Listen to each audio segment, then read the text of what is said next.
Hey, what's up guys? How you doing? It's Kerry Sullivan with RockstarTriathlete.com. And have you ever watched the NBC version of the Ironman? You know, the big one.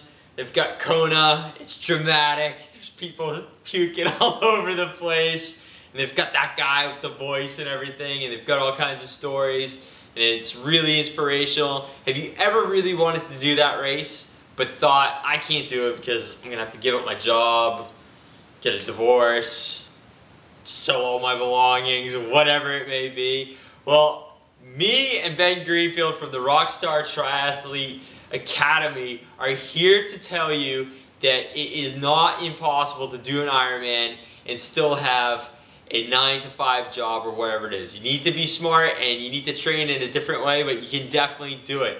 And we're going to give you, we've come up with 4 different things that we believe will help you get you on your road to doing an Ironman and maybe even the big show, Kona. So the first thing is you got to get used to the heat. If you want to do Kona, you got to get used to the heat. It's a hot race. You're going through the lava fields and everything else. So when you're training, a lot of people don't have a lot of extreme heat to train in, especially if you're in the colder climates. So you gotta do workouts where you're simulating the type of situations you're gonna be in with the heat. So you can do one workout where you take your bike trainer, put it inside, get out the humidifier, put on some extra clothes, put on a windbreaker. You can even wear long spandex on your legs, just things to make it really hot. And when you're doing this workout, do it for 2 to 3 hours on the bike. Make sure you're taking in plenty of fluids, of course. And you can also do this on the treadmill. Just make things hot as you possibly can. Maybe even get a little heater in the room too with the humidifier. Just make it hot and make it tough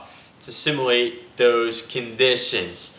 Number 2, get used to the salt water. A lot of people go and they race in salt water and they're not used to it because they're used to training in the pool all the time or in lakes or ponds or whatever it may be. They're used to fresh water.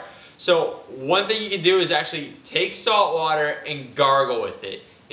Getting salt water in your mouth for the first time, it can be a little bit of a shock. So just gargle with it, get used to it.